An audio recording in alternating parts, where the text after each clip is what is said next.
This is Unit 1, Week 2 vocabulary review for those of you who, can't read. Anyways, just a quick discussion to help you with the quiz, etc.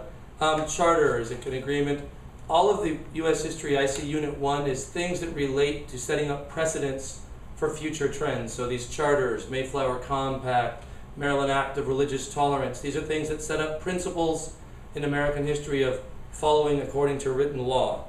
Protestants, really it's key to me understanding religious conflict and tension that had an impact on settlement in the New World. First, to know that the Protestants broke off from the Catholics in Northern and Western Europe, and then they started breaking up from each other considerably. So there are multiple Protestant groups coming into the New World. And proprietary colony versus royal colony, the idea that certain colonies were owned by one person, certain ones were granted by the king to an individual like William Penn in Pennsylvania, versus a royal colony that was literally directly ruled, owned, and managed by the king.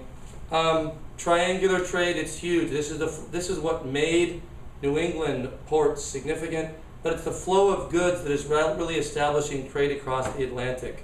Goods from the Old World to the Caribbean to North America and Americas back to the Old World, or from Old World Europe to Africa to the Caribbean, of which slaves are a major leg in this triangular trade. And navigation acts. There are a tremendous number of things that are driving the colonists nuts in the period between the French and Indian War and the American Revolution. All these taxation without representation issues.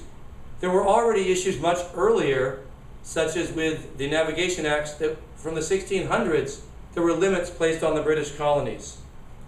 And the Great Awakening. Throughout American history, religion's been a huge element, and there's constantly been this reinvigoration. We need to be more religious. We need to separate and live apart to be intolerant all on our own. 100 years later, that's the 1620 Scrooby separatists or pilgrims, capital P. 1720s, we're not being religious enough. There's this new fervor and energy. People living way on the frontier can't get to church.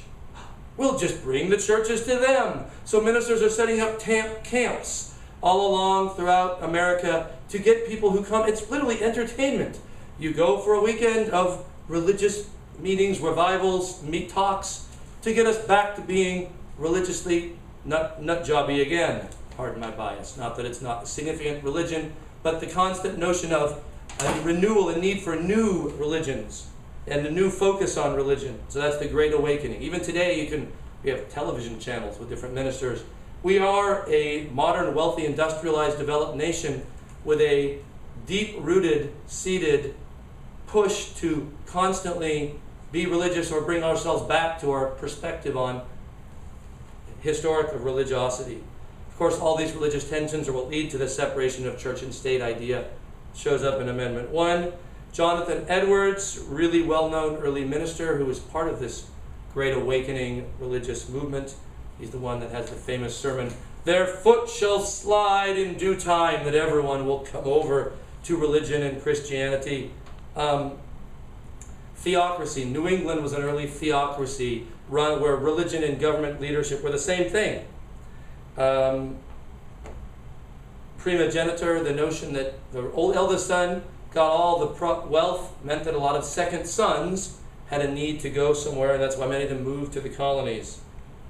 Roanoke Island, one of the earliest, set up by Sir Walter Raleigh, establishes this colony of Sir Walter Raleigh, I hope I got the right one, sets up a colony.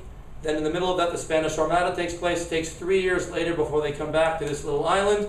There's a few scratches on the tree. We don't know what happened, so it's the lost colony. It didn't survive like Jamestown, even though Jamestown barely survived with so many people dying. And certainly tobacco is significant in its role in American history and commerce. And the Wampanoags.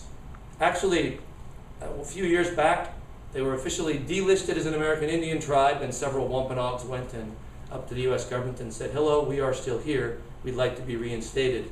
But what's significant just to know is the Wampanoags were in fact the Indians, Native American group that met with the Pilgrims and had the first Thanksgiving. A lot of people don't know that. And that's basically it. good luck on the quiz.